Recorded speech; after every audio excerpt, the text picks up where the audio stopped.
The first speaker today comes from Martinique, the island where Fanon also comes from, where Fanon has been born. Our first speaker is Professor Justin Daniel. He is a political scientist and was professor of political science at the Universität des Antilles. And his research focuses on the French Caribbean overseas governance, on public policy, institutional change, political mobilization, but he is also a specialist in the thinking of Frantz Fanon. His most recent studies explore the impact of Fanon's writings on the island and the wider dissemination of Fanonian ideas throughout the Caribbean, Africa, and the global decolonial movement. Professor Daniel has also held several academic and public responsibilities. For example, he is a director of the Laboratoire Caribéen des Sciences Sociales and many other institutions. And he will address today the topic Fanon at home, Fanon abroad, the paradox of reception in Martinique. Professor Daniel, the floor is yours.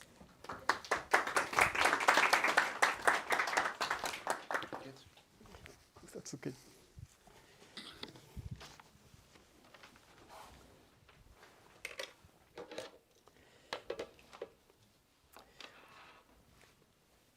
Ladies and gentlemen, dear Abbed Kanoor, dear colleagues, thank you very much for the invitation and for the opportunity to present this paper on Frantz Fanon from a biographical, intellectual, political, and territorial perspective.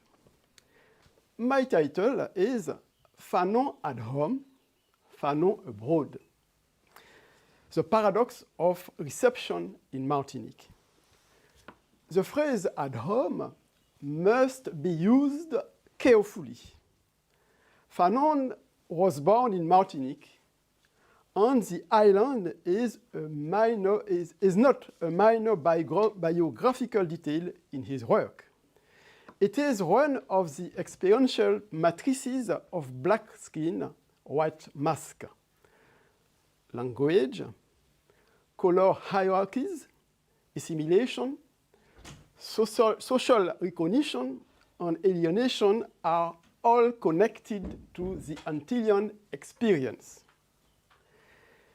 Yet, Fanon did not become a major political figure through a long career in Martinique. He became Fanon through displacement, from Fort-de-France to wartime France, from medicine to psychiatry, from Lyon to Blida, from the hospital to the Algerian Revolution, and from Algeria to African liberation struggles. His work was therefore consecrated globally before it became continuously instilled in the island of origin. But I will not describe this as a simple story of local forgetting followed by recent rediscovery. Fanon was never completely absent from Martinique. His name appeared sometimes quite early in schools, streets, cultural institutions, memorial events, and militant networks. What remains more discontinuous was the appropriation of the work itself, the text, the concept, and their translation into practices. This approach also changed the meaning of home. Home is not simply the place of birth.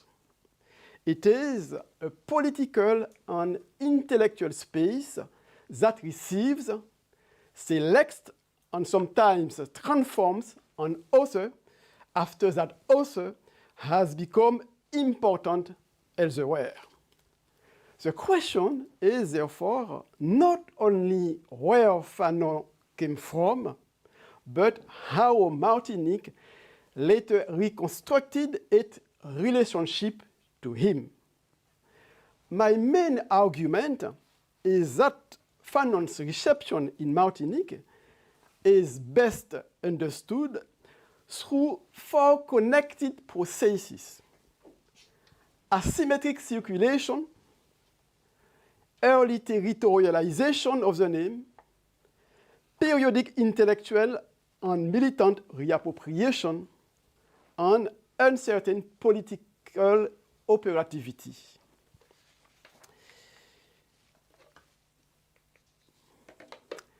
Let me begin with the central puzzle. How can an author so deeply formed by the Martinican experience become globally canonical while remaining for long periods only intermittently appropriated in Martinique? There is a conventional answer, which is it confuses knowledge of the name, public commemoration, reading of the work, and political use of the concepts. A street named after Fanon does not prove that Fanon is read. A conference does not prove that his categories shape political strategy. A monument does not prove that the institution beside it has integrated his work into teaching or research. Conversely, an activist group may use Fanon intensely without leaving a major public institution. The question must therefore be refined. It is not simply was Fanon recognized in Martinique. It is under what forms, by which actors, in which spaces, through which text, and with what effects was he received. The answer changes according to the indicator. Fanon is clearly present in monuments, public names, and commemorations. His academic presence is more uneven. Militant uses are important but concentrated. The evidence becomes thinner when we search for public policies, party programs, or institutional practices explicitly structured by Fanonian categories. The paradox is therefore internal to the reception itself. Martinique has honored Fanon more consistently. It has converted his work into a stable tradition or interpretation on action. This distinction also prevents a moralized history of reception. It will be easy to ask whether Martinique was sufficiently grateful to one of its most famous intellectuals. But gratitude is not an analytical category. Reception depends on institutions, political conflicts, available languages, and the capacity of groups to transmit an other over time. The problem is not loyalty to Fanon. It is the social organization of his presence.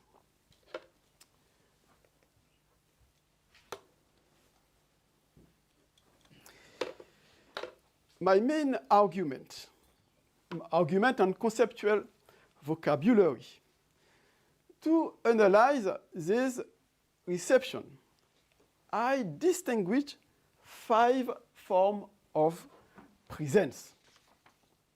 First, nominal territorialization, that is, the inscription of Fanon's name in streets, schools, libraries, lecture halls, cultural centers, and memorials.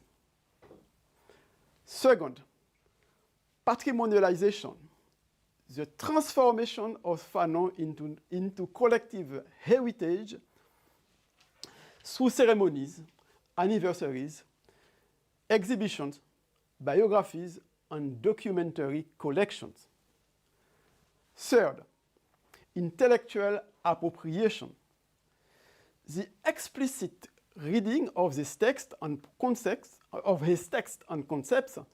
including alienation, sociogeny, colonial violence, national consciousness, and the pitfalls of national bourgeoisie. Fourth, militant mobilization, the use of Fanon by association, political movement, or anti-colonial networks to diagnose domination and frame struggle. Finally, political operativity, that is, the translation of Fanonian categories into strategies, programs, institutional practices, or durable collective projects. This is the most demanding level to establish. My thesis is that Martinique produced relatively early territorialization, several intense cycles of patrimonial and intellectual reappropriation, and real militant uses, but a more limited and fragmented political operativity. The aim is not to accuse Martinique of neglect.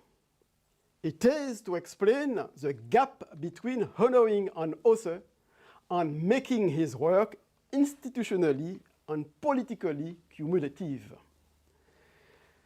These 5 forms should not be imagined as successive stages through which every reception must pass. They can develop separately. A municipality may territorialize a name without organizing intellectual appropriation. A university may produce scholarship without militant mobilization. A movement may use Fanon politically without obtaining official recognition. The interest of the typology lies precisely in identifying this unequal combination. Methods and sources. The method is sociohistorical, and it combines 3 groups of sources. The first is Fanon's own corpus: black skin, white mask, a dying colonialism, the reach of the earth toward the African Revolution, and the posthumous psychiatric and dramatic writing collected in Alienation and Freedom. The second is the international scholarship, the biographies, philosophical interpretation, studies of psychiatry, and work on Fanon's relations with Césaire, Glissant and Césaire are famous intellectuals of Martinique, but also with wider decolonial thought. The third group is local. Event programs, institutional notices, newspapers, municipal and cultural records, the 1982 memorials, the Circle Frantz Fanon in Martinique, initiative in Rivière-Pilote. Rivière-Pilote is a municipality in Martinique, university and territorial events, and the centenary program of 2025. Some facts are clearly established. Others still require archival confirmation, especially municipal deliberations, on the full institutional history of some local initiatives. This matters because local reception is often recorded not in canonical books, but in fragile and dispersed sources. The study therefore combines intellectual history with a sociology of institutions and archives. I also treat the absence of evidence cautiously. A poorly documented period is not necessarily a period of inactivity. Local newspapers may be incomplete, association papers may remain private, and municipal decisions may not yet be digitized. For these reasons, the chronology I present is an analytical reconstruction, not a claim that every event and every network has already been identified. The first movement of the argument concerned what I call productive deterritorialization. These expressions is supposed to avoid two errors. Fanon did not simply leave Martinique behind, but Martinique did not contain in advance the whole meaning of his later political thought. His work was produced through movement and translation between situations. Black skin, white mask is inseparable from the Antillean experience. The relation to French, the search for metropolitan recognition, color hierarchies, the internalization of colonial inferiority, and the ambiguity of assimilation are rooted in the social world from which Fanon came.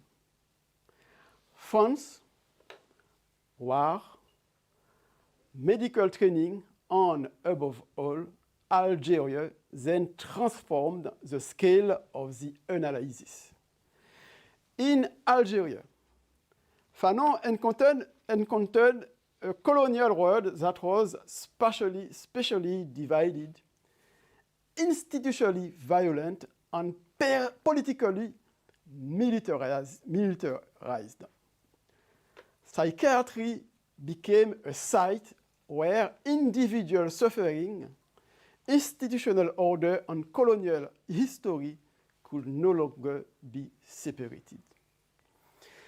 The Algerian Revolution transformed the critique of alienation into a theorist of liberation.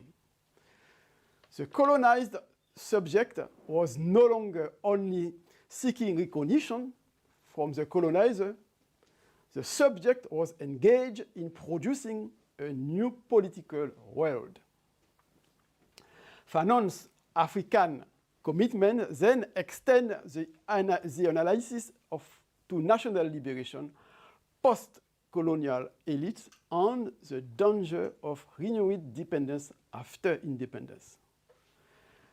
Fanon, therefore, became universal not by erasing Martinique, but by moving through situations that enlarged the question first posed there. This gave his work its power. It also created the condition for a local paradox. The work became most politically legible in places where liberation war, segregation or black radical politics were immediate problems. This movement also explained why deterritorialization is productive rather than simply negative. Fanon's successive displacement allowed him to compare different forms of domination and to refuse the idea that identity must determine political commitment. The Martinican who became involved in the Algerian revolutions did not abandon his history. He converted it into solidarity with another colonized people and, through that engagement, redefined the political meaning of belonging.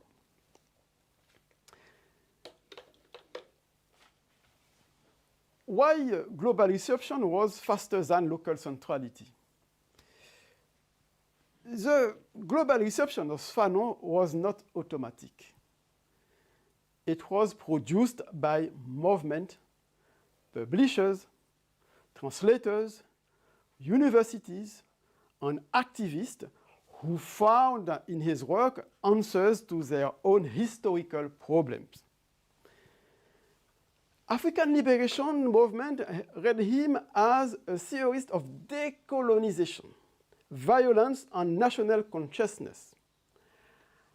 Black radical movement in the United States connected his work to racial domination and urban struggle. Post-colonial studies emphasized identity, discourse, and ambivalence. Philosophers reconstructed a theory of embodiment, recognition, and freedom. More recently, psychiatrists and clinicians have recovered the institutional and therapeutic dimensions of his work. Each field, therefore, constructed a different Fanon. This is what Pierre Bourdieu means when he argues that texts circulate without their original context. David Scott's idea of a problem space adds that works become intelligible where their questions correspond to the problem a society recognizes as urgent. Fanon circulated rapidly in settings where colonial violence, liberation war, apartheid, or racial segregation were clearly nameable. Martinique has anti-colonial thought, but its post-1946 problem space was different. The central political horizon was shaped by departmentalization, that is, the transformation of Martinique into a French overseas department in 1946. And the horizon was également social equality and institutional integration into the French Republic. Fanon thus returned to Martinique already transformed by Algeria, Africa, the Black Atlantic, and the academy. Global consecration strengthened his local legitimacy, but it could also make him appear less immediately connected to the institutional choices of his island. The international canonization of Fanon was therefore selective. The revolutionary was central in some periods, the philosophy always in others. The clinician has become more visible recently. When this interpretation returned to Martinique, they did not return as a single unified legacy. They brought competing images of Fanon, each supported by different disciplines, political traditions, and international networks. Departmentalization as problem space.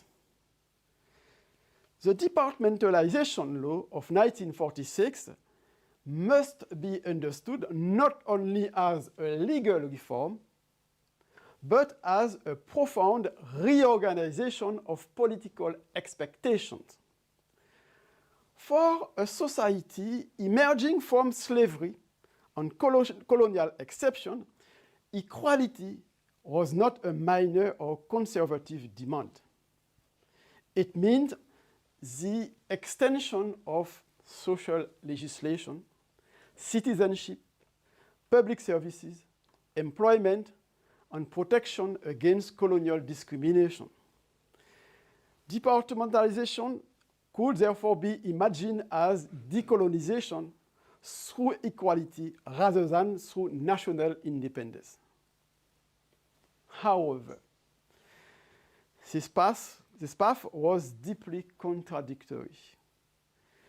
It produced rights and social protections while maintaining economic dependence, external decision-making, racialized hierarchies and structures inherited from the plantation economy.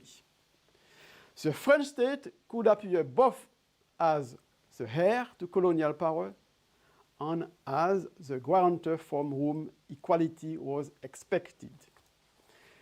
This ambiguity created a tension with Fanon's later political thought.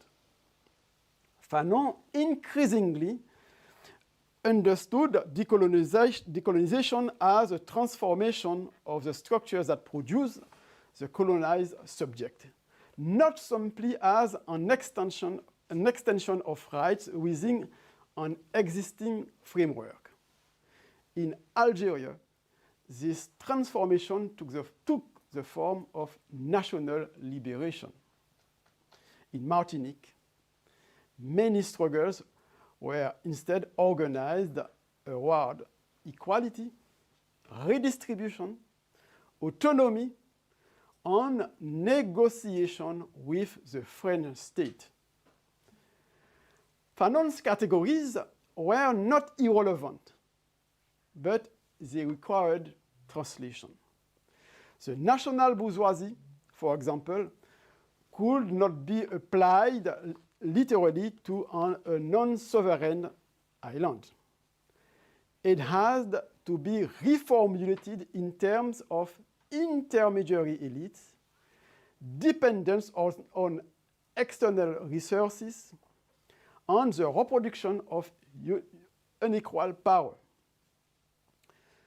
The result was a selective reception. The Fanon of language, racialization, and alienation was readily identifiable. The Fanon of revolutionary national liberation was more difficult to install as a shared political horizon. This helps explain the notion of cognitive dissonance that I used in earlier work. The dissonance was not between Fanon and a society incapable of understanding colonialism. It was between a radical analysis and a political horizon in which social progress was still expected from closer equality with France.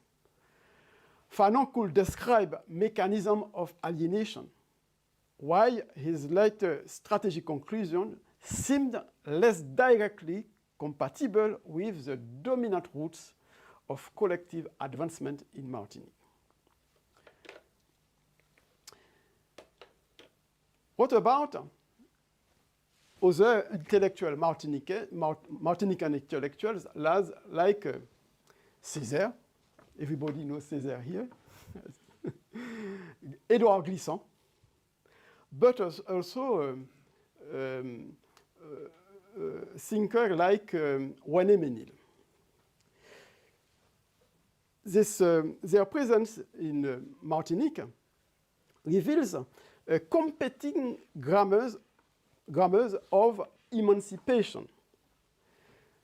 So Fanon return to a Martinican field already structured by powerful grammars of emancipation. Aimé Césaire. Aimé Césaire was central, not because he simply blocked Fanon, but because he combined international anti-colonial authority with strong local mediation. A party, Aimé Césaire created the Martinican Progressive Party in 1988. A municipality, he was the mayor of Fort-de-France from the 40s to the 90s. Parliamentary mandate, member of the French Parliament from the 40s to the 19th. And cultural institutions like the CERMAC, which is an office of the municipality of Fort-de-France, and which organizes every year a big cultural festival in Fort-de-France. And we invite troops coming from Africa, coming from other parts of the world. His critique of colonialism was connected to autonomy, electoral politics, and territorial action. Fanon has no comparable institutional anchor in Martinique. He left the island, joined the Algerian struggle, and became a transnational revolutionary intellectual. His work could be admired locally, but it was not carried by a permanent organization of his own. René Ménil represented another tradition, combining Marxism, aesthetic critique, anti-assimilation, and national consciousness. Edouard Glissant offered yet another language, antianity, historical dispossession, relation on the difficulty of becoming a collective subject in a society that had no experienced national rupture. The independentist movement made Fanon's language of national liberation more available, but they also drew on Marxism, Cuba, Vietnam, Algeria, and Caribbean nationalism. Later, Créolité with, do you know Patrick Chamoiseau? Patrick Chamoiseau or Raphaël Confiant, Jean Bernabé, which was a professor of linguistics at the University of the French Antilles. Later, they represent Créolité. Later, Créolité displaced part of the debate toward language, cultural imagination, and the plurality of identity. So the point is not to compare great thinkers for their own sake. It is to show that Fanon entered a crowded field. His reception was filtered through existing languages of equality, autonomy, class, nation, antianity, and cultural identity. This explains why Martinique could possess a rich anti-colonial tradition without making Fanon its single or dominant grammar of emancipation. This is why the relation between Fanon and Césaire should not be reduced to a duel between revolution and reform. They shared a radical critique of colonialism, but their ideas were embedded in different political careers. Césaire's thought was reproduced through institutions and territorial leadership. Fanon's thought depended on later mediators. The unequal local presence of the two men was therefore organizational as much as doctrinal. Early early territorialization before the return. The empirical record, therefore, forces us to abandon the idea that Fanon was absent before the recent period. Césaire paid tribute to him soon after his death. Daniel Boukman dedicated the play Orphée Nègre to him. A major school complex in La Trinité received Fanon's name in the early 1970s. An artistic memorial was created by Coco Roane-Corail in 1981, although it was installed at the University campus in 1998. There are also indications of an early proposal to name a street in Fort-de-France after Fanon. The precise municipal history still requires confirmation, but the broader pattern is clear. The name entered public and cultural space relatively early. The first phase reveals a crucial distinction. Fanon became a symbol of collective pride before his work became a stable object of teaching or research.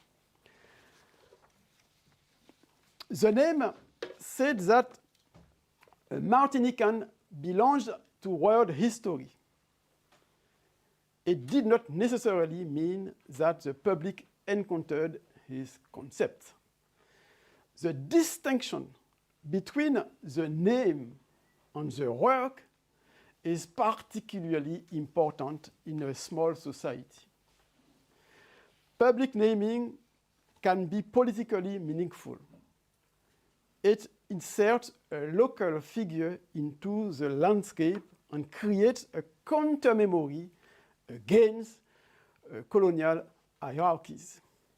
But the same name can gradually become an ordinary address, detached from the intellectual conflict it originally represented. The early phase, therefore, combined recognition, literary appropriation, and material inscription, but not yet a cumulative Fanonian institution. The chronology also suggests that nominal territorialization may precede patrimonialization. A school or street name can establish public legitimacy. Before anniversary, exhibitions and specialized collections create a more explicit heritage. This early legitimacy is important. It shows that Fanon was not rejected as an anti-French or foreign figure. The difficulty concerned the continuity and content of his appropriation, not the basic legitimacy of honoring him. In 1982 to 1999, the first major cycle.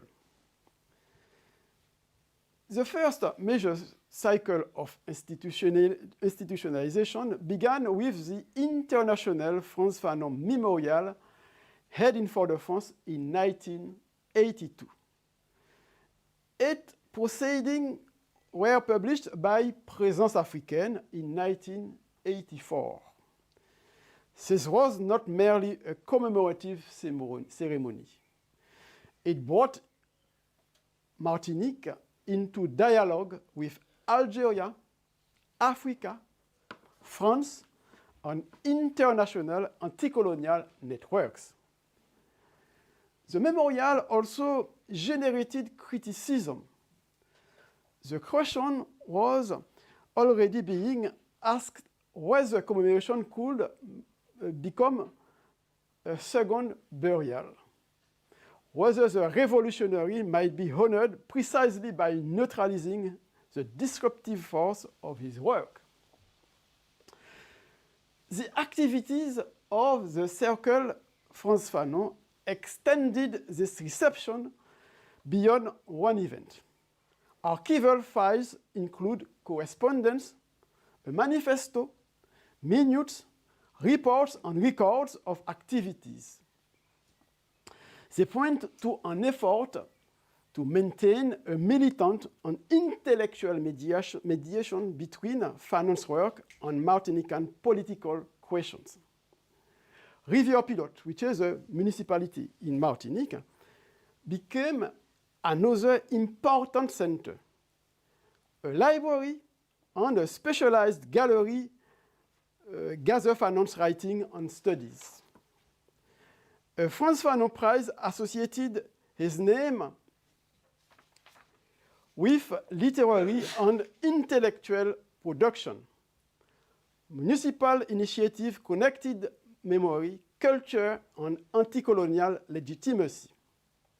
Fort-de-France developed a different form of territorialization through the Forum Frantz Fanon on the Savane, a space of popular cultural programming. Finally, the installation of Kokowane-Korai's memorial at the entrance of the university campus in 1989 placed Fanon symbolically as the threshold of academic knowledge. By the end of the 90s, Martinique possessed a real Fanonian infrastructure, yet it remained dispersed across municipalities, associations, cultural policy, and the university. Density did not automatically produce continuity. The 1982 to 1999 sequence is therefore essential to the argument. It shows that the recent revival had substantial predecessors. It also reveals the central problem of transmission. The memorial, the circle, the gallery, the prize, the forum, and the university monument formed a dense constellation, but they did not become a single institution able to preserve records, coordinate research, and maintain a continuous public program.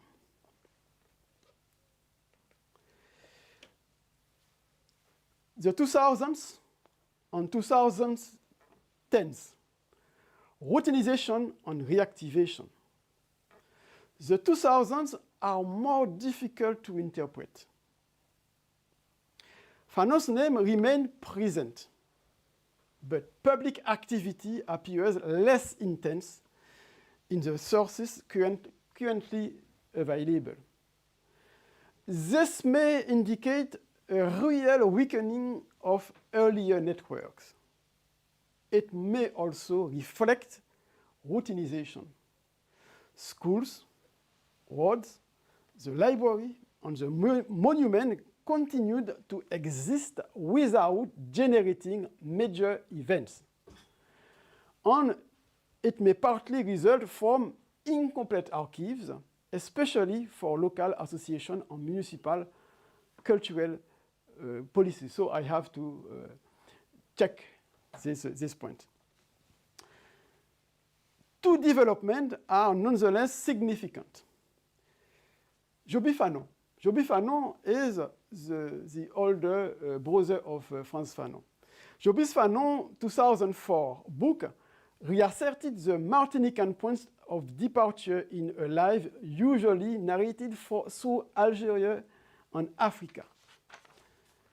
The dismantling of the Forum Frantz Fanon during the redevelopment of the Savane in 2007 showed that territorialization was reversible. A name site could disappear even while other inscriptions survived.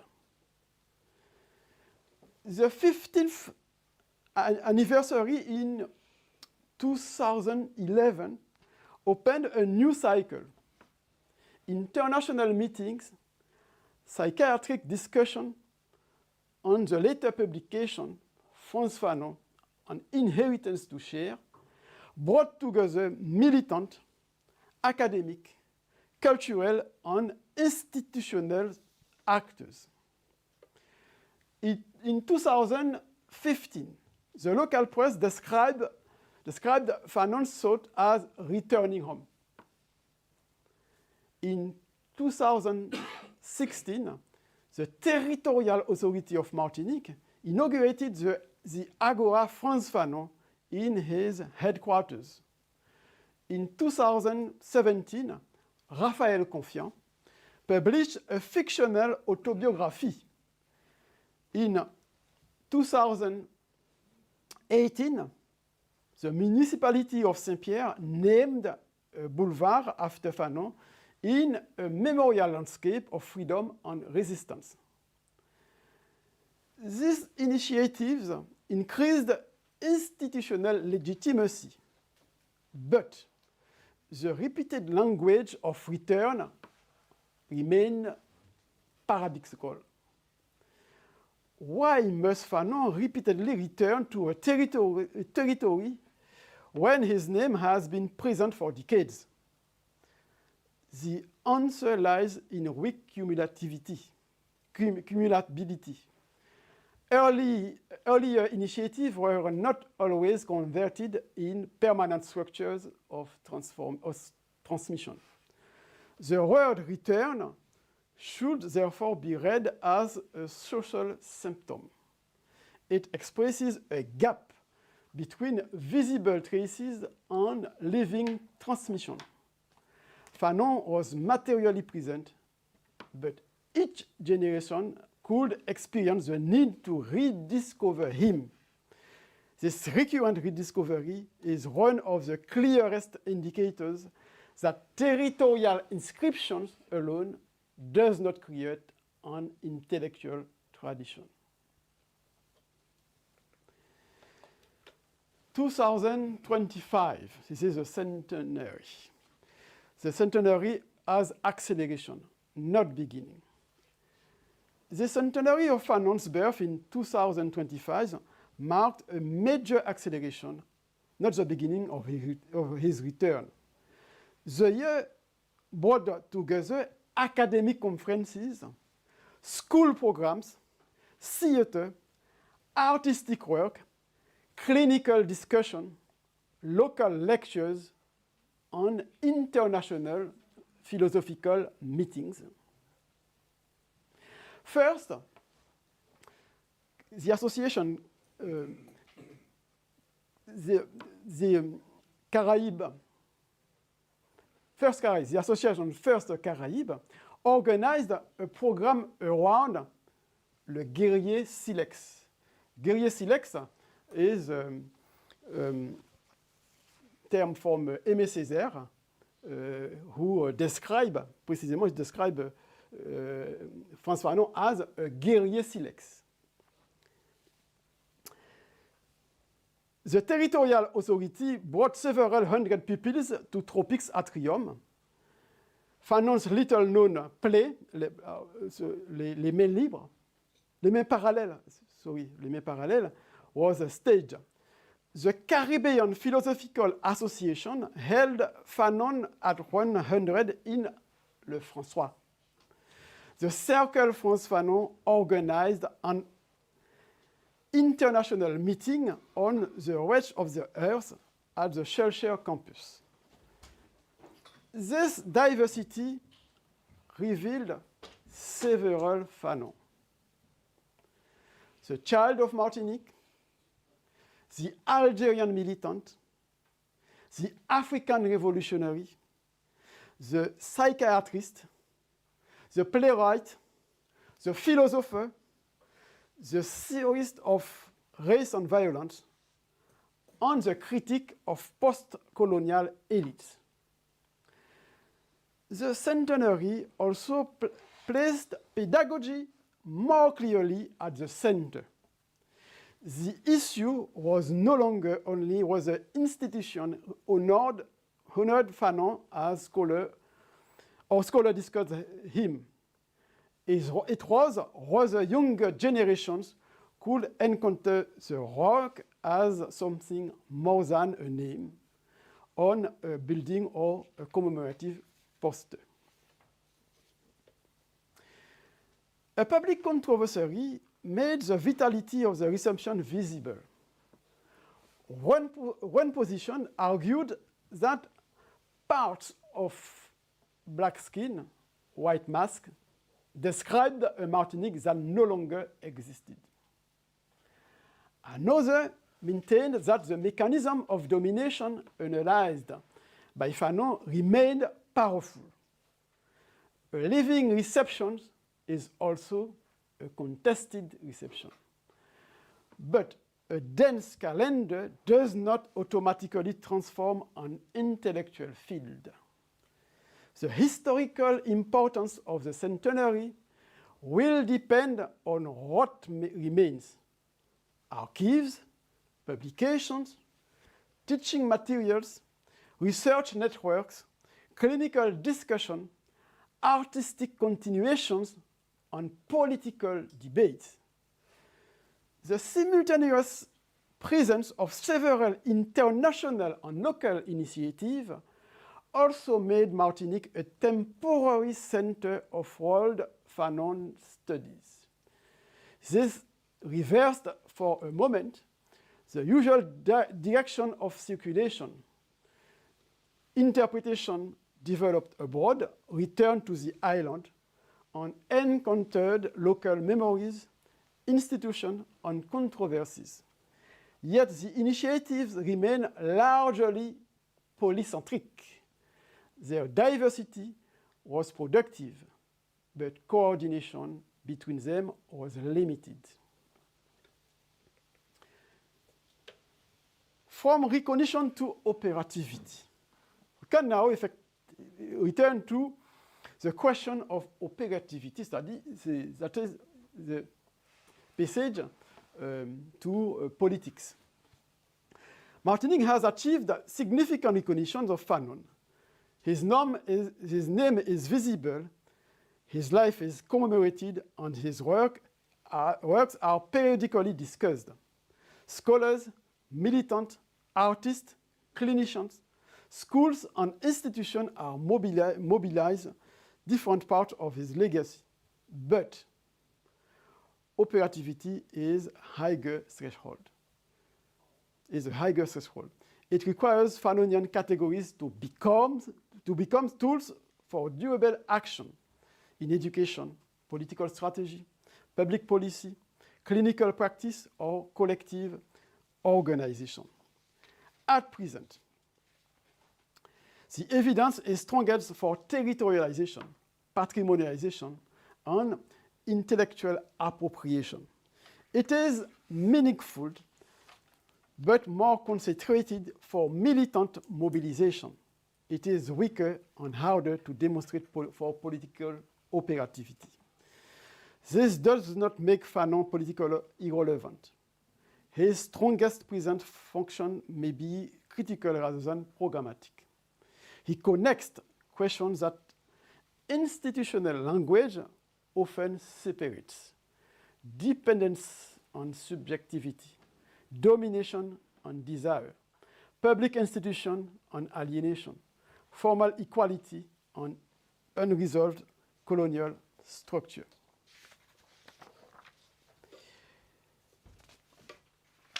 I'm going to conclude.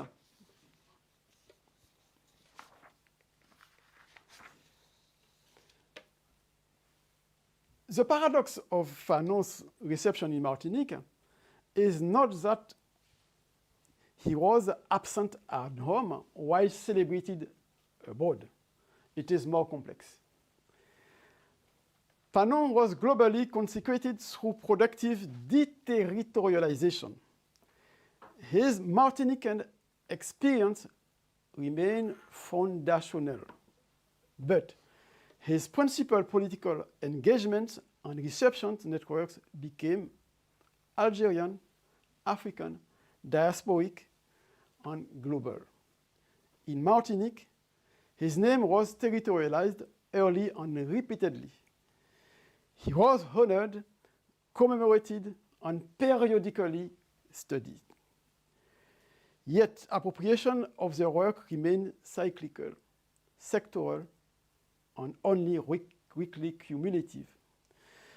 The centenary of 2025 did not repair a total absence. It revealed a plurality of Fanon figures and a plurality of actors. This diversity is a sign of vitality, but not yet of institutional integration.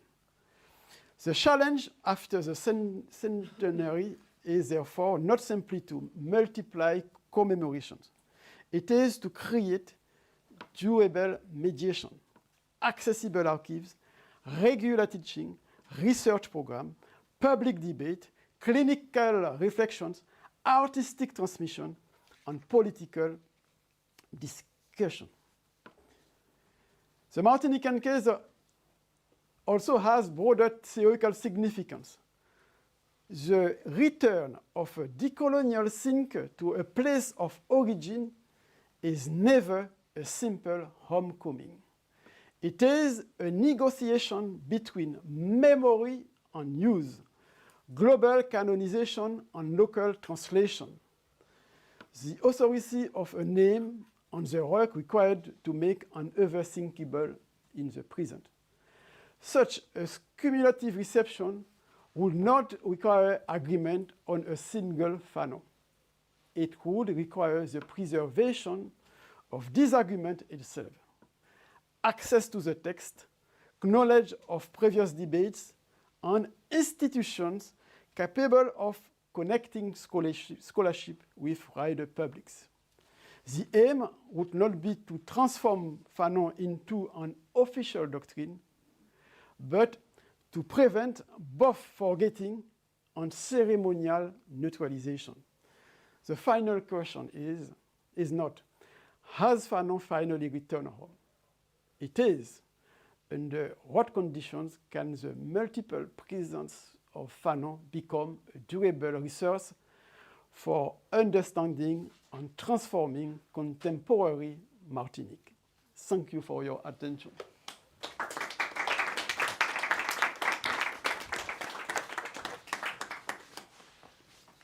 Yeah, thank you so much for your lecture. It's really an honor to have you here. We are very glad that you presented this view from inside on Fanon from Martinique, from his home country.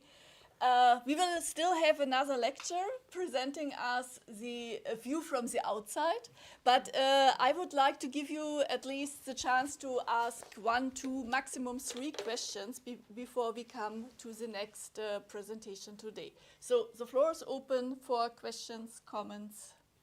Yeah.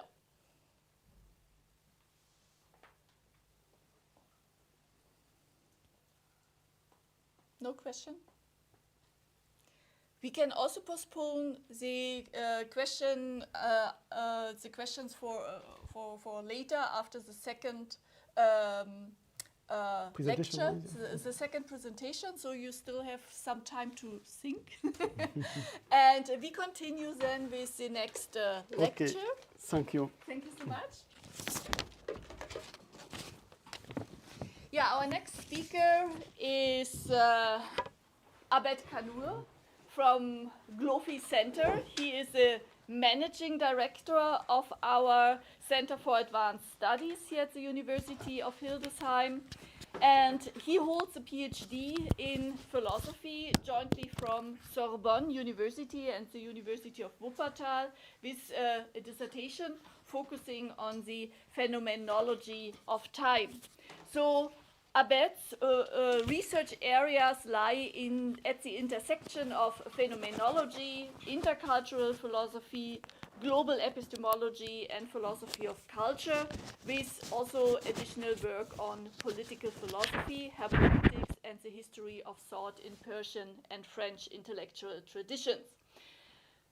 The interesting point about Abbed is that he comes from Iran, lived for a long time in France and in Germany and works on several traditions. So he really works in an intercultural field, coming with knowledge in the Persian language and history of philosophy in Persia, being familiar with European philosophy, particularly specialized on phenomenology, and since a couple of years also working more and more on African philosophies, particularly of the French part of Africa. And also dealing with Fanon, he has really a very broad field of research. And Abbed will now present us Fanon from an external perspective, from the perspective of reception of Fanon from outside Martinique. And yeah, I'm very curious to see how you will supplement now the lecture given by Professor Justin Daniel. Abbed, welcome, and we are looking forward to your presentation.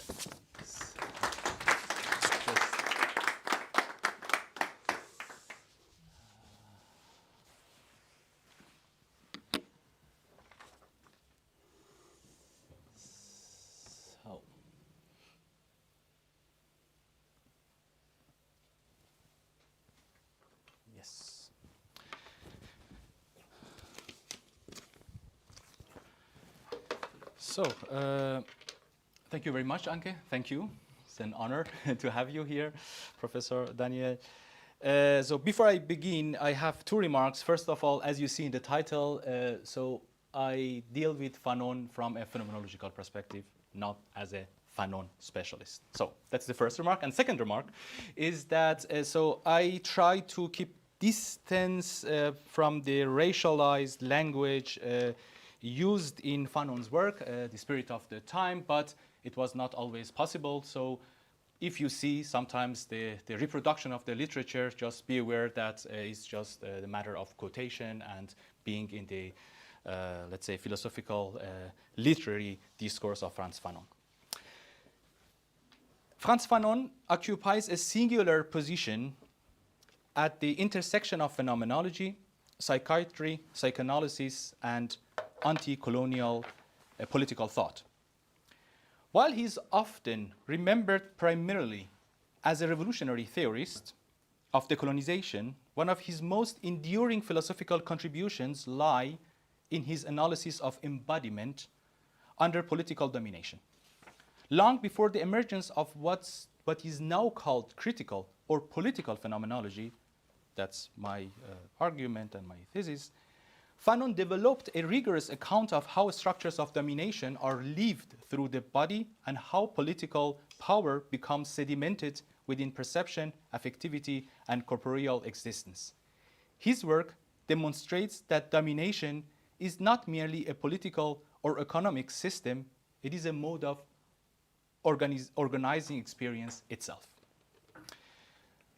In my lecture, I address three interrelated aspects. In the first part, I explore how Fanon's particular point of departure constitutes a major milestone in the emergence of what is now often called critical or political phenomenology.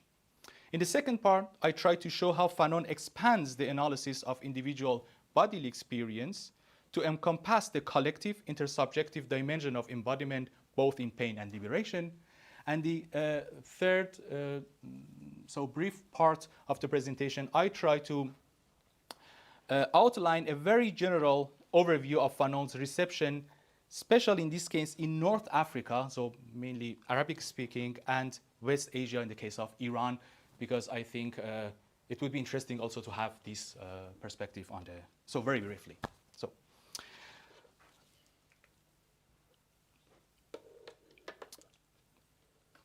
Fanon's reflections emerge from a unique intellectual path.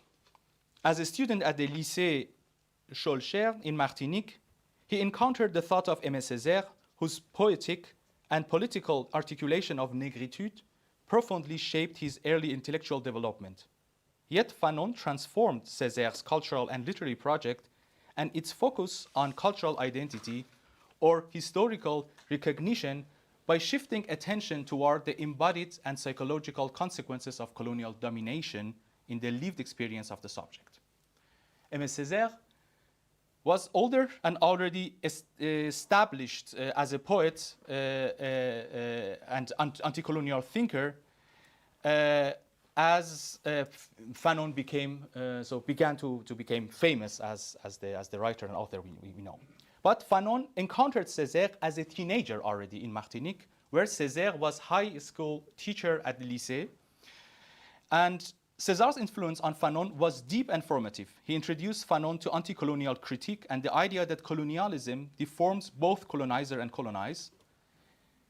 But Fanon later explicitly acknowledged Césaire's impact, especially after reading Cahiers d'un retour au pays natal of Césaire, which helped shape Fanon's thinking about alienation, race, and identity. That said, Fanon didn't stay in Césaire's shadow. Fanon moves beyond negritude, especially in black skin and white masks, where he even criticizes what he sees as the limits of negritude discourse. Politically, Fanon becomes more radical and revolutionary, particularly through his work in Algeria, whereas Césaire eventually breaks with communism and works more within institutional politics. A glimpse into Césaire's discourse on colonialism, and especially his intervention, consists of a double discursive movement. First, he transforms colonialism from an implicit structure of domination into an explicit object of critique by exposing the ideological mechanisms through which it legitimizes itself. Colonialism thus becomes an object of systematic analysis rather than a self-evident historical reality. Second, through negritude, Césaire articulates an affirmative counter-discourse that reconstitutes black subjectivity and historical agency. Together, these moments combine the deconstruction of colonial ideology with the productive elaboration of an alternative discourse from the standpoint of the colonized. Fanon inherits this critical project but shifts its center of gravity. Rather than focusing primarily on colonial discourse, he investigates how colonial power is lived phenomenologically, how it shapes embodiment, perception, affectivity, and consciousness. In this sense, if Césaire reveals the discursive logic of colonialism, Fanon analyzes its existential and phenomenological effects. This shift reached its most influential formulation in Peau Noire, Masque Blanc, black skin, white masks. Fanon radicalizes phenomenology not as a critical epistemology, but as a form of engaged political or politicized phenomenology or philosophy. So that said, I would like to have an introduction to the way I understand political phenomenology and the role that Frantz Fanon played. And we can say that after some decades, we are recognizing the contribution of Fanon to something that at that time didn't have a name. And even in the classical phenomenology, Frantz Fanon was not considered as a phenomenologist. But that is a judgment that nowadays could be, I think, legitimately called into question. So on political phenomenology, every experience, every utterance, and every form of knowledge is situated within a specific context, physically, socially, historically, and affectively. There is no access to the world that is not already mediated by such situatedness.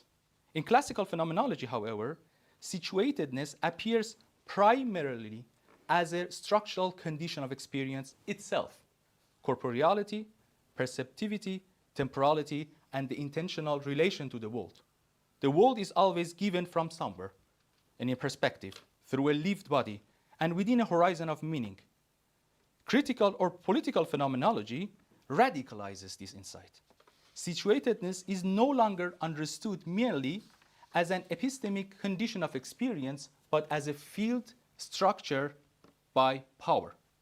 Political phenomenology asks how political, social, and normative orders shape the very condition under which bodies, subjects, and worlds become perceptible. Perception itself is never politically innocent, according to political phenomenology. It is mediated by historically sedimented structures of recognition, exclusion, and visibility. From this perspective, political phenomenology asks not only how the world appears, but also under which political conditions appearance become possible at all. The question is therefore no longer simply how does the world appear, it also becomes whose world appears to whom under which conditions. My main argument is that this shift is particularly evident in the network, in the work of Fanon and the network of the influence of his works. Fanon does not simply describe racism as an ideology imposed upon an already constituted subject.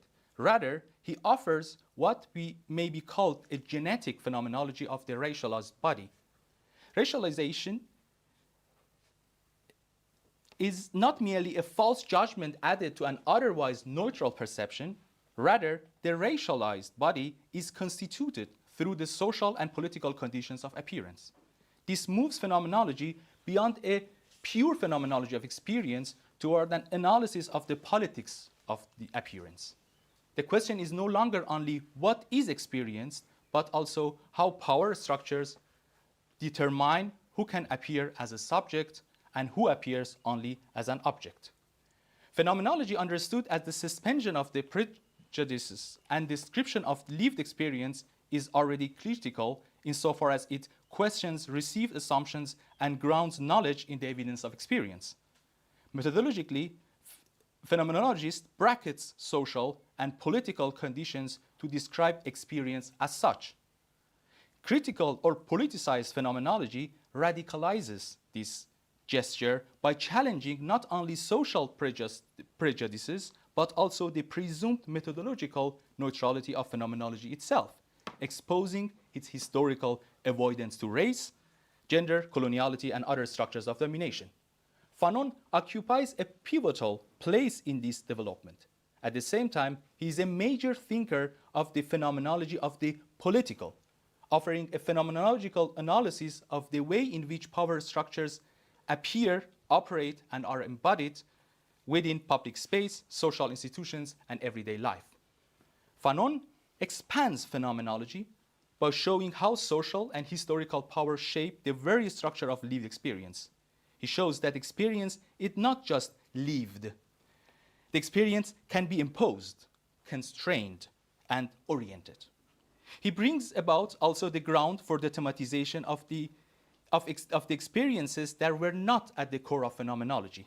Experiences such as feeling at home or not, exhaustion, vigilance, fear, blocked or narrow horizons, surveillance, exposure, and trauma. Fanon shifts the focus of the phenomenological analysis in a crucial moment of experience, where every experience of the self per se is identical with the experience of alienation. The racialized body reaches a point where the experience itself is as such an experience for others. Fanon's question is therefore not so much what seeing is, what the consistency of the gaze is, or how silhouettes or adumbrations, to call it with phenomenology, and profiles are integrated into the concordant unity of perception, but rather what it means to be seen and affected in one's body by an external gaze that perceives you only through the prism of skin color. On the methodological level, the phenomenological epoche or bracketing is conceived as a theoretical gesture that brackets the facticity of the world in order to disclose the structures of experience and access a more originary level of consciousness or embodied perception. Fanon fundamentally displaces this model. In the colonial situation, there is no neutral world that can be suspended at will. For the colonized subject, there is no pre-political standpoint from which to perform a free phenomenological reduction or epoche. What phenomenology describes as a methodological suspension becomes an imposed condition, a deprivation of world rather than its bracketing. Thus, instead of opening access to a purified transcendental ego, as is the goal of phenomenology, the reduction in Fanon's sense names a pathological and historical condition of alienation, an enforced loss of world and of inhabitable embodiment. The colonized subject does not perform epoche.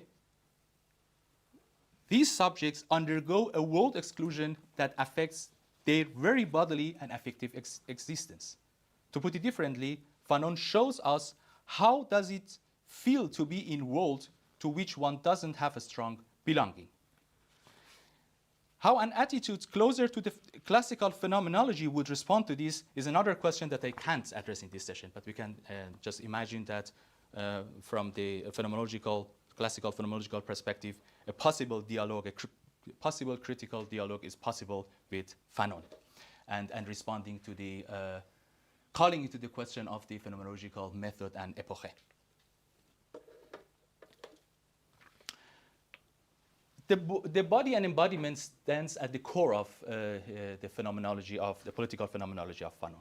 The body, so his understandings of his phenomenological understanding of body is closely related to Maurice Merleau-Ponty's notion of corps propre, or the lived body, we can say, yet decisively reconfigured. For Fanon, the lived body is never fully one's own. It is a field of experience that is always already traversed and destabilized by external determination. Rather than a neutral phenomenological field of perception, it becomes a site of suffering, racial discrimination, doubt, ambiguity, and projection. In this embodiment, in this sense, embodiment is not simply the ground of experience, but also the site where subjectivity is featured and contested.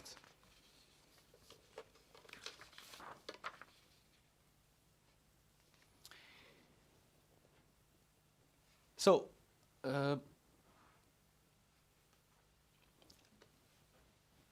model with which, in the classical phenomenology, the philosopher like Merleau-Ponty works is the notion of body schema, le schéma corporel, with which also Fanon works, but tries to drag different consequences from it.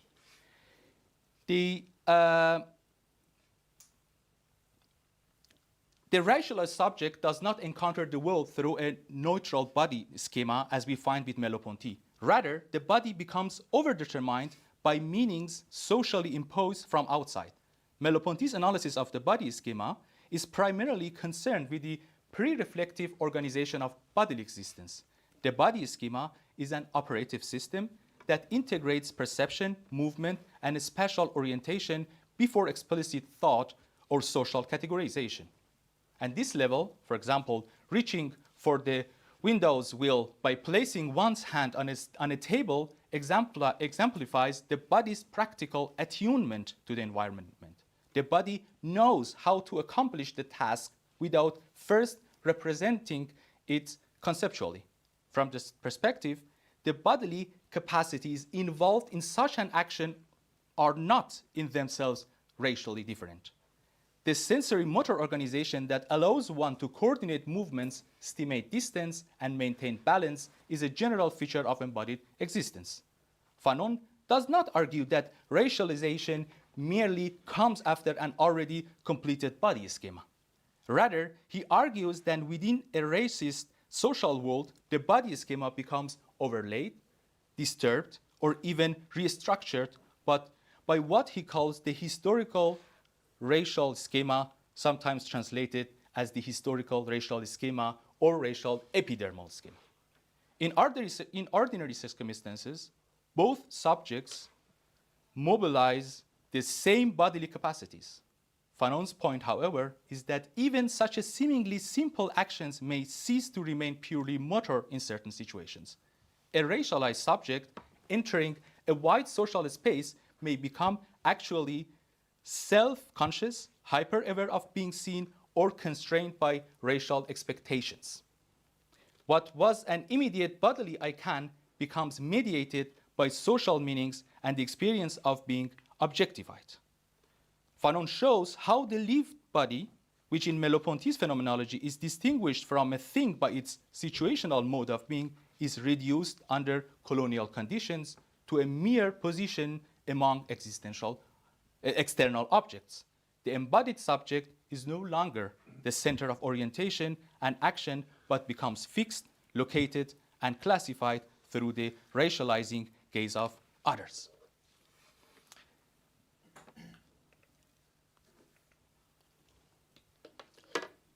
The body stands at the center of Fanon's phenomenology, but for Fanon, the lived body is never fully one's own. It is a field of experience that is always already traversed and destabilized by external determinations. Rather than a neutral phenomenological field of perception, as I said, it becomes a site of suffering. In this sense, embodiment is not simply the ground of experience, but also the site where subjectivity is fractured and contested. At the same time, the body functions as an implicit and continuous, never running through Fanon's writing, shaping both its conceptual rhythm and its affective intensity. From the opening of the black skin, white mask, it is the suffering, agitated, and speaking body that emerges as the primary voice of analysis, making lived corporeality both the object and the driving force of the text. The famous beginning of the book with their introduction. Using Edouard Glissant's terminology, we can say that Fanon writes in a poetics of rupture, poétique de la rupture. His writing is marked by a permanent sense of urgency, interruption, and recall, as if thought were continuously interrupted by demands of lived and historical violence. This is closely linked to the dialectical structure of his thought, which is oriented towards struggle, negation, and liberation. Unlike Glissant, for whom writing finally tends towards the poetics of relation and opacity, Fanon is less concerned with relational opacity than with the conditions of emancipation through the transformation of consciousness. It is also important to situate him within a generation of philosopher, activists, and political actors, such as Nkrumah, for example, whose intellectual production was inseparable from urgent political action and who therefore lack the temporal distance required for contemplative writing. Another central insight of Fanon's phenomenology of embodiment is the suffering racialized body described as the zone of non-being, as you can say is an ontological thematization of body on this level. Being for Fanon is fundamentally relational. One exists as a mother, citizen, worker, student, or child only through relations with others. The racialized subject, however, is denied this ordinary relational mode of existence. Rather than being recognized through social roles and reciprocal relations, the racialized subject is first and foremost constituted as non-white. She, he is primarily a non-white. She, he should become white to be. Fanon radicalizes this diagnosis by speaking of two metaphysics, white and black. This formulation has proven highly influential, particularly within postcolonial theory, where it has enabled thinkers to conceptualize racial annihilation as an existential condition rather than merely a form of social exclusion. It also informs later authors, such as Membe, for example, especially in his analysis of necropolitics. Yet, this account also raises an important philosophical question.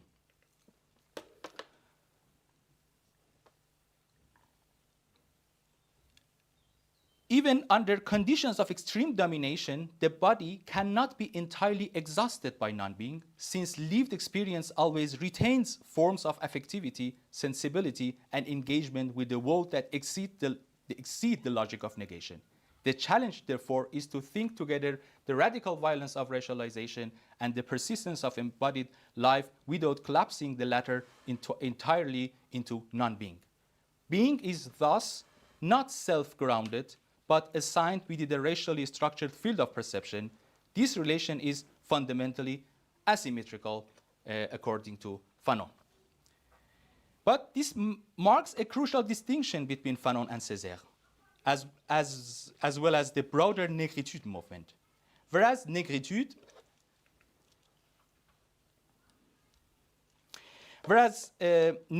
seeks to affirm blackness as a positive mode of being, Fanon insists that blackness is constituted asymmetrically within a racially structured field of perception where being is mediated by the white gaze. Yet negativity in Fanon's thought operates on two distinct levels. First, there is pathological negativity, the lived experience of racial alienation, psychic disintegration, and suffering, analyzed through psychiatry and psychoanalysis. Second, there is the Sartrean conception of negativity that Fanon uses, according to which neon, or nothingness, is not mere absence, but the ontological condition of freedom. Consciousness exists by negating what it is, making being an ongoing movement of transcendence rather than a fixed identity. Fanon inherits this existential conception of negativity, but demonstrates how, under colonial conditions, its liberating structure is pathologically arrested. Instead of enabling transcendence, negativity is imposed from without through racialization, fixing the subject within an externally determined identity. My hypothesis in reading Fanon is that he develops two parallel registers of negativity. The first is psychoanalytic and grounded in clinical experience. It refers to rationalized psychic suffering, including alienation, fragmentation, and process of self-disruption produced by colonial relations. And the second is philosophical political, in which negativity, in a broadly Sartrean sense, designates a constitutive structure of subjectivity and freedom. Fanon's originality lies in the tension between these two registers, since colonial conditions transform a structural condition of freedom into a lived experience of imposed negation. So I don't go into the detail of these two registers. We can come back to it during the discussion, but so based on this hypothesis, I have tried to have a form of, let's say, a selection of the text that we can just put together to have inputs and contributions to these two different registers by Fanon. So, in my reading of Fanon, I have this interpretation that what actually happens in the more politicized and political writings of Fanon is not totally, what happens there is not totally dissociated from his early phenomenological investigations and observations, but we are dealing with the embodiment on an intersubjective collective level. So in this sense, for example, his engagement with psychoanalysis is also a form of dealing with the structure behind the individual cases.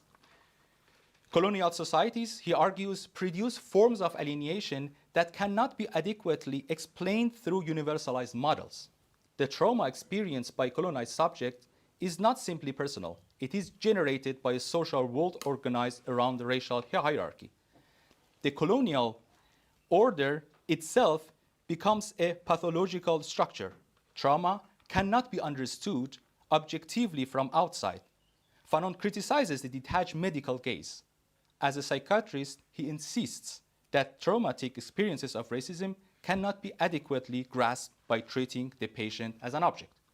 Texts such as Le Syndrome Nord-Africain reveal how colonial power operates within medical and psychiatric institutions. Fanon demonstrates that the suffering of the North African patients was frequently dismissed by colonial physicians through racist diagnostic categories.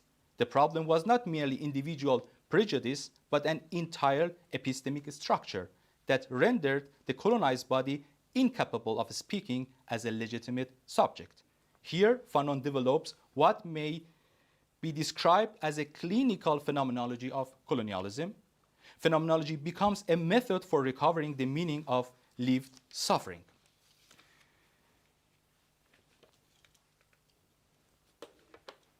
Rather than rejecting psychoanalysis outright, he relocates it.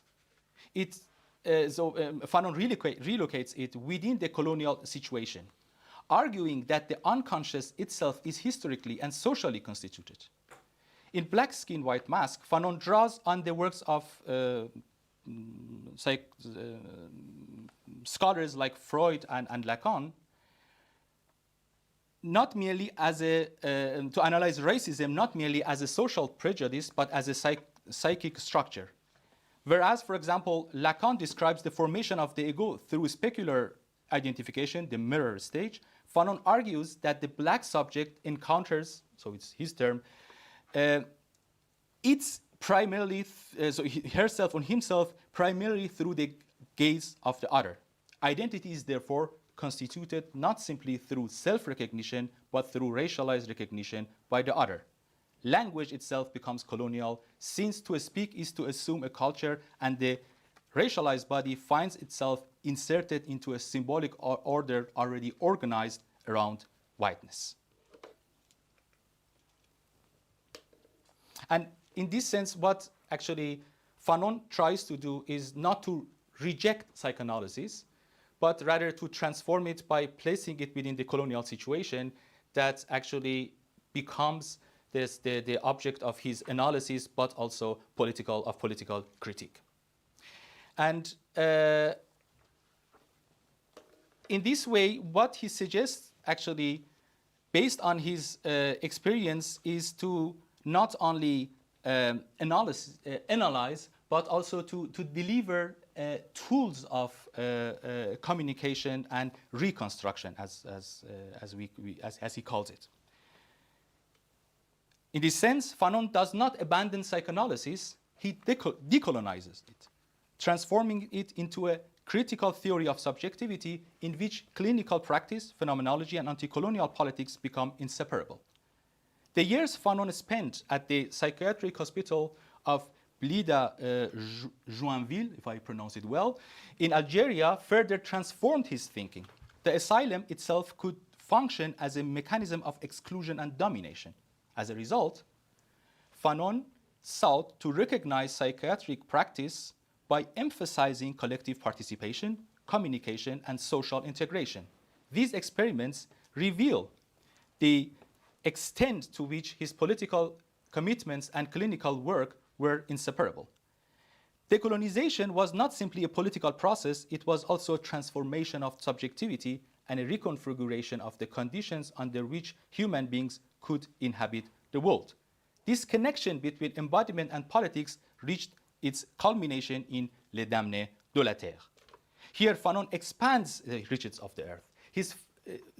Here, Fanon expands his analysis beyond individual experience, as I said, to encompass collective forms of suffering and liberation. In Fanon's later works,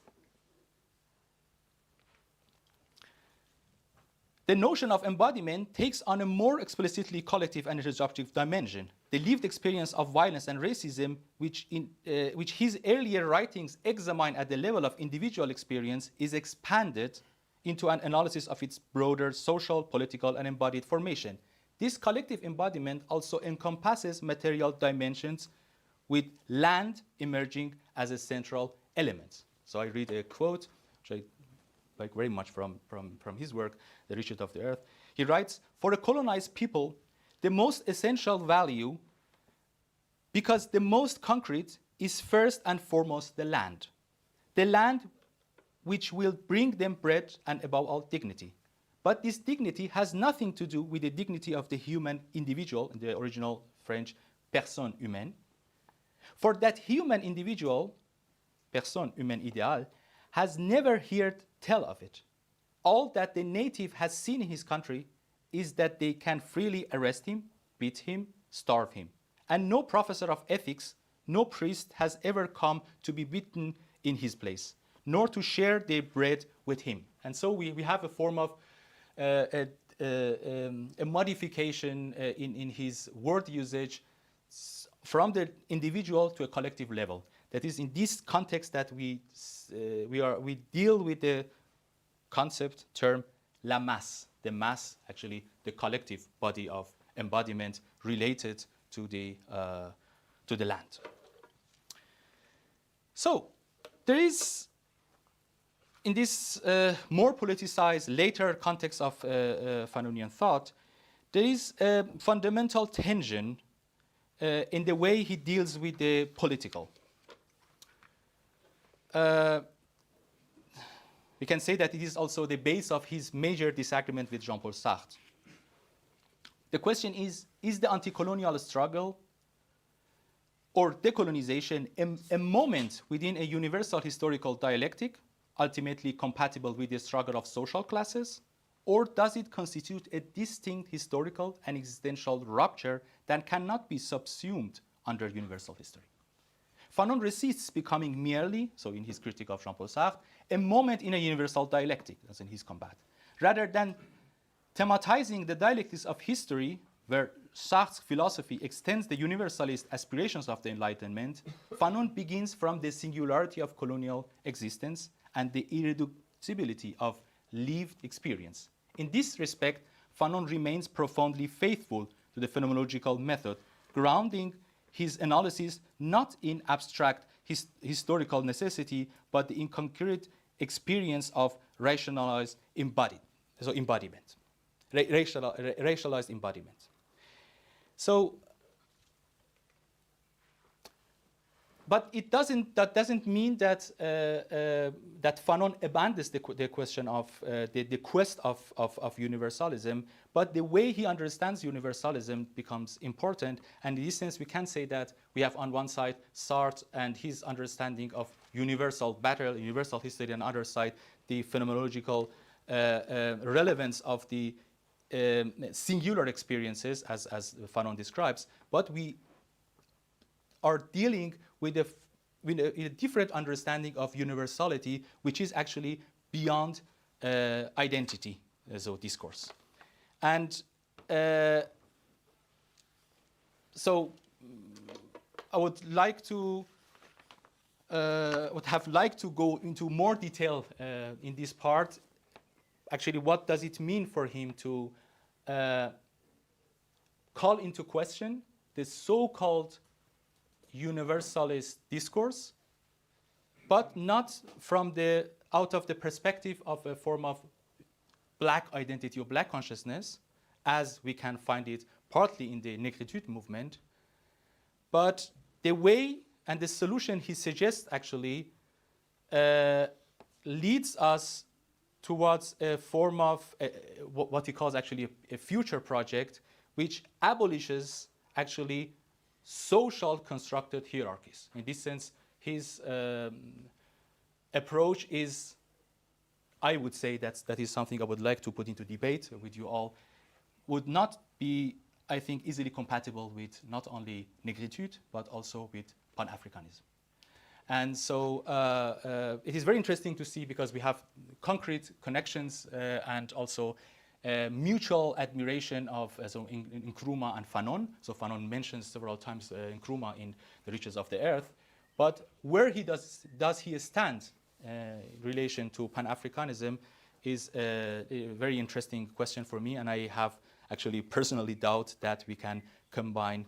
So so have a synthesis between his radical position concerning this subject matter and Pan-Africanism. And so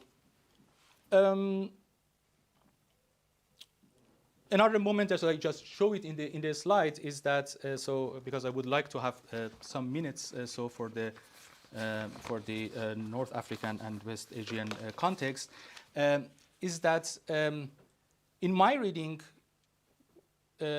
we are dealing when we read Fanon, we are dealing with a psychoanalytic diagnosis that he continues to do until his late writings, but the way he makes political solutions actually to these problematics become more and more important, and so that we can say that he tries to give a political solution to a psychoanalytic diagnosis. And an important part of it is the violence as a phenomenon, and so that is also a debatable subject matter. The role of the violence in the late writings of Fanon, and I think what he's doing is rather a form of phenomenology of violence, first of all, and understanding this last work as a form of éloge de la violence, éloge of violence is I would think is very simplistic, and sometimes also the role of the Sartrean so preface to his text is also important and overshadowed this text. Just before I stop here, I would like to mention we have a form of not return, but reapparition of Fanon in the contemporary critical or political phenomenology. So Sarah Ahmed, Gordon, Lewis Gordon, and so Alcoff, and Fanon is a name that is often quoted. And the translation of his works are actually, so far as I try to find out, sort of something between 30-something and 40. And so I'm not very updated, but perhaps you know more than me. But it was for me a very interesting surprise what has been translated from Fanon in which languages. But concerning the North African context, we are dealing with North African and West Asian, in this case I mean Iran. We are dealing with three different cases. The case of Algeria, where Fanon was celebrated as a symbol of liberation, and there was a form of selective reading of Fanon, but the relation that he had to Algeria was also important in the sense that he was on that territory. But the way Fanon has been understood and interpreted in Algeria was very selective, because he was at the beginning read as an intellectual militant of the national liberation, so Front Libération. But after the revolution, the selective writing of Fanon became more and more powerful, in the sense that some major aspects of his writings are marginalized. For example, the critique of post-colonial elites, analysis of the national bourgeoisie, and also warnings about internalized forms of domination. On the other side, in Morocco and in Tunisia, so the reading of Fanon was first of all limited to the French-speaking leftist and at that time the so-called third worldist thinkers and intellectuals. And then the translation of Fanon into Arabic took place later. And we can say that in this context, he was rather the thinker of the, you mentioned, so national bourgeoisie, we can say also. In the case of Iran was very complicated in the sense that he was influential to an Iranian thinker, Ali Shariati, a sociologist who studied in Paris, who was acquainted with Aimé Césaire and also Fanon, and had also brief letter exchange with Fanon. And there are traces of very interesting conversation between them, because Fanon, Shariati translated Fanon into Persian, and he was one of the thinkers of the Iranian Revolution. And Fanon already in those letters before the Iranian Revolution is very critical of the religious understanding of his anti-colonial writing and anti-colonial combat. After the Iranian Revolution, Fanon becomes very important, not because of his writings directly, but to criticize Shariati and addressing him critically. Fanon becomes the thinker behind the scene. And so in the work of Dariush Shaigan, he has written a work in French, actually translated into Persian, what is a religious revolution, qu'est-ce qu'une révolution religieuse. He fundamentally criticizes Shariati, but behind we are dealing with a form of reading of, a limited reading of Fanon. And Fanon becomes also important in the critical reflections upon the discourse of the revolution in Iran after almost 50 years of the revolution. And for example, the last one, the Muhammad Qaed, has written a book, actually is a book, perhaps the first one, which addresses directly and very critically the riches of the earth. And that is interesting to discuss actually the political context, the cultural context, but also the accuracy of his understanding and interpretation. So I stop here. I'm looking forward for the remarks and questions. Yeah.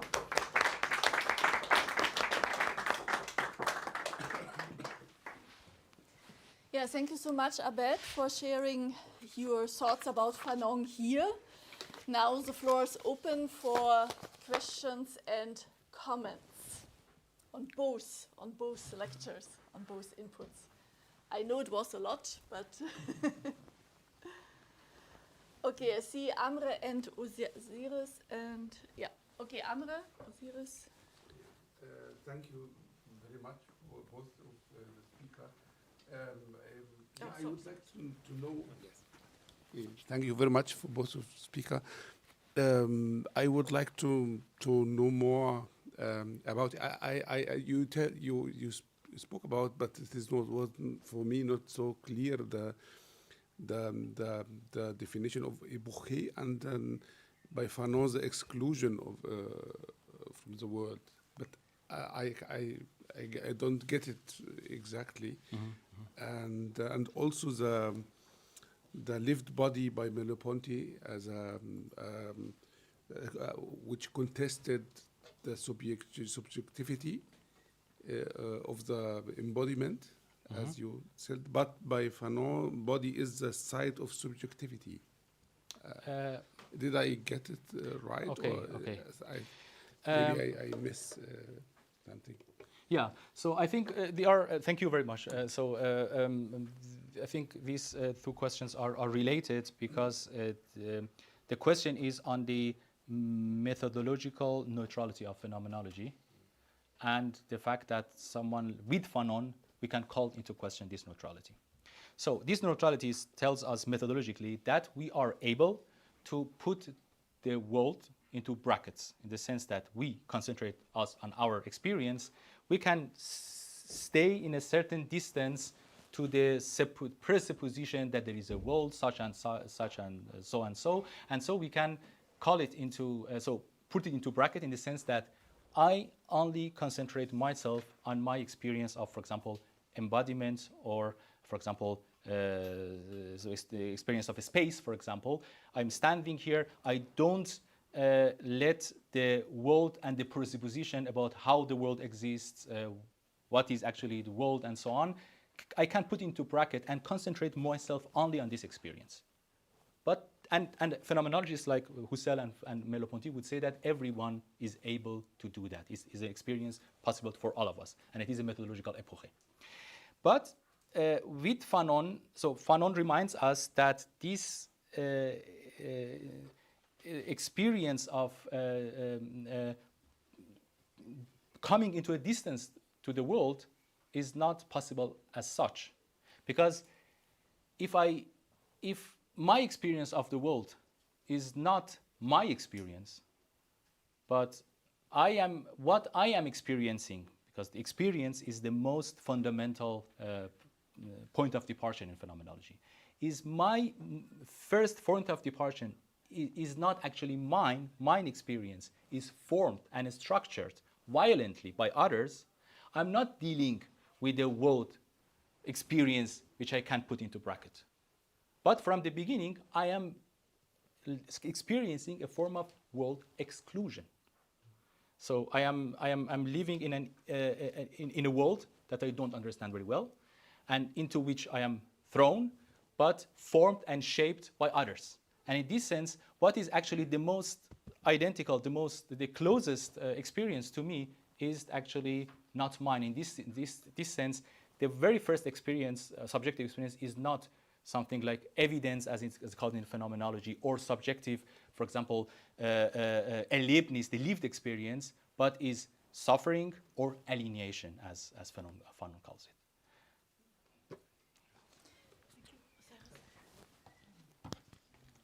Thank you very much for both lecturers from the insightful talks. I have a question from Abbed regarding internal colonialism.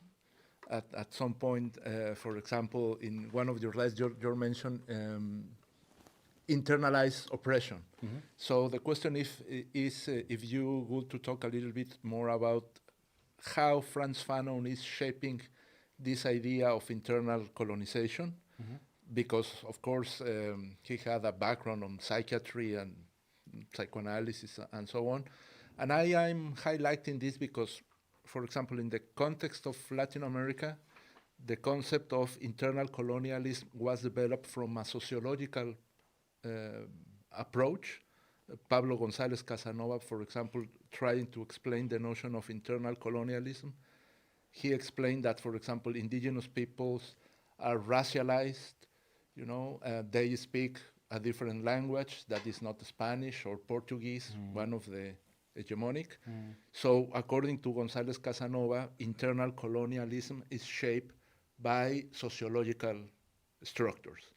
So my question, for example, in your lecture is if you were to talk a little bit more about internal colonialism, but from a Fanonian approach regarding this internal oppression, this psychological or psychiatric internal assimilation of colonial structures according to this politics of embodiment. Yeah. Thank you. Thank you very much. I think this sociological approach could be compatible with Fanonian on one side, so psychoanalytic or psychological, we can say, and on the other side, phenomenological approach. The question is the question of the perspective. And I think what is very important in his, let's say, main phenomenological writings, I think we can make this distinction in Fanonian writings. So some of his writings are much more phenomenological, dealing with the lived experience. The most important of them is the 5th chapter of the Black Skin, White Masks. So the title is The Lived Experience of the calls it Le Nègre. And in this case, where he does we here begins his analysis is not the structure from which actually this colonization comes from, but the way this structure has formed and is lived in the most intimate experiences. For example, for me, the crucial parts in this book are one chapter on the language, because he shows that the language is not about the meaning of words and so on, but the language is already politically, socially codified. Already talking like French, so talking French for an Antillais, to talk like Martinique, talking like French, so people, is already a mark of belonging. And the crucial point is that, so it is actually his approach is a very strong thesis that before this belonging, there is a zone of non-being in the lived experience of the Martinique, for example, at that time. The only goal is to be able to talk, to speak language, not only with others, but also so perfectly writing the language, and also in an internal monologue, so close as possible to the French, so let's say, or standard or something like that. And in this sense, language is one of the most intimate relations that dimensions that each of us has is actually from the beginning defined as a balance, so looking for a balance as much as the political power is actually internally lived and experienced. And then another example is also love, for example, and emotions. In these two chapters of so black woman, white man, and so on, because that love is also the most intimate. And the interesting point is that it shows how this internal, so you call it internal, colonialism, is that actually shapes the most, has shaped the most intimate experiences. And I think what becomes important afterwards is the structural analysis. And I think this is perhaps a hypothesis, but I read Fanon in this sense that from the lived experience, we are transferring to a structural understanding of what has made possible this lived experience. And in this sense, I think it's compatible with the sociological. Yeah. Okay, we have 4, 5 more questions, 6 more questions, but only 5 minutes. So, yes, so maybe some people can keep it for tomorrow. We will continue the possibility of an exchange in our research talk, but I would like to give Lucas the chance to ask his question and maybe 1, 2 other people. I have 2 questions. I have writers that you can understand me. I'm coming from Brazil. I tried to learn German, and the German language broke my English, my Portuguese. I have my own language, and if I have some friends here, they can translate me if you don't understand. But you gave an example that we cannot think without the place that you are, without the body. And I try when the lecture to remember what the first time that I heard about Fanon. And that was with Paulo Freire. And Paulo Freire is all global knowing. And I remember I have a teenager, a poster with Paulo Freire in Brazil, with the sentence, o mundo não é, o mundo está sendo. The word is not, the word is in being. That he sits a lot in his work in the pedagogy of the oppressed Fanon. The question is about this city. Question 1 about global recognition and local delay. In response to the genocide in Gaza, supported by the German raison d'etat, a group of young students in Hildesheim set a support network. This group was branded as violent and aggressive by the Institute of Philosophy following a protest at a seminar. In response to the Institute of Philosophy, the Frantz Fanon reading group was founded, now is a permanent forum. Since then, a group of young students have been reading Fanon. Since then, like 2 years, the situation in Gaza has only got worse. Greta Thunberg and Thiago Ávila are being tortured in Israeli prisons. The German government is considering making military service compulsory, and Hildesheim is seeking to resume production. Can you come to your question, please? I come to my question, It's yes. not place and time for political statement here. Is place or time for political statements? We talk about Because Fanon. we have Is the place for only that? Few minutes left. To Yeah, as I know, I use the few minutes left. It is possible to remain neutral in this conflict? There is my question. And or it's better not to risk losing the substantial financial support for the German Research Foundation that makes little lecture possible and to settle to a harmless read of a philosopher. Mine question 2, never forget, never again, local mental health inequalities. In this university, 9 years ago, Anna Bed is a PhD student, a local university lecturer, committed suicide. She suffered from burnout and had mental health was linked to her work environment. She lived to work. Any reader of Fanon will quickly realize that the full professor of philosophy don't take a risk to commit suicide as a result of their work environment. But the mental health of the PhD students, undergraduates, and the academic Mittelbau is getting progressively worse. For those who are familiar with Fanon's work, how should this unhealthy work environment be addressed? I haven't seen a single poster on subject in the university. How to deal with the local delay? Can philosophy change the world, or is academic philosophy marry a slave to the bourgeoisie intellect that has always had power?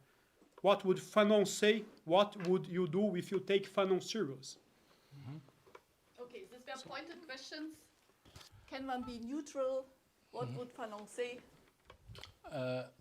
Okay. So I would distinguish what I think about Fanon and the way I read Fanon. Yeah. So what would be Fanonian actual position? It is actually is a große Aufgabe. Is a huge task to say that what would someone like Fanon say in a situation where actually the all conditions and different aspects should be considered, and also we have to read Fanon again and to see something equivalent like that in his writings and manners. But for me, the first thing that I think about Fanon is that writing a text and analysis that makes the problem, the point, understandable. That is the first expectation or first thing that comes to my mind that someone like Fanon would make it. It means that no matter what the address of the critic is, what is fascinating about Fanon is that he has this agitated, bodily active form of writing, but he's able to find the words to address the problematic very precisely, and also to see behind the problematic structure that he addresses, but in a, I would say, in an analytical way, in the sense that he explains. Is not only, that's why I have a certain difficulty with reading certain texts of Fanon and in a form of, let's say, sometimes instrumentalizing Fanon, because for me, the most important case is his text, the first chapter of The Riches of the Earth on violence, and is really read by the supporters of Fanon, let's say Fanon fans, and on the other side by the critics of Fanon very superficially, I think, because the point there is to find the right word to describe the phenomenon, which is violence, and to show the structure and so on. And I think that is the first thing that comes to my mind, that he would address that in a text, writing about that, finding the words for that, and showing the structure in a very scrutinized way, I would say. My position on that, or my take, RC, on in general, is that I think that, as perhaps is my understanding of philosophy, that in the way I deal with the philosophy and also political philosophy, is I try to thematize and problematize the philosophical question upon that. And sure, it has some limits and also, let's say, border cases, border situations where you should act, for example. So I think for me it's very important to thematize and to ask the question, and also to show rather the structure. And I think that is the role of the students in the, for example, classroom, to find out the most concrete examples for that structure. I don't do that normally. You know, I think I do my role in trying to show, for example, what I think the analysis of someone like Fanon about the structure is. But just do it more, I don't know, concretely or explicitly. That's my position. It's not Fanon's take on that. My take on that is that I don't see so much the philosophical, active, I would say, even relevance. But it is a personal, perhaps, take on that. And so. Okay, thank you so much. Thank you very much for your questions and for your answers. Sorry to all of you who cannot ask the question now, because we are after 4 already. We have to close this session, but tomorrow at 11 we can continue to discuss the lectures of Professor Daniel and of Dr. Kanoor. This is a event then for GLOFI team and fellows, and we are looking forward to continue our discussion tomorrow then. Okay, thank you very much. Thank you. And my last word, next week will be the last session of our lecture series, Transatlantic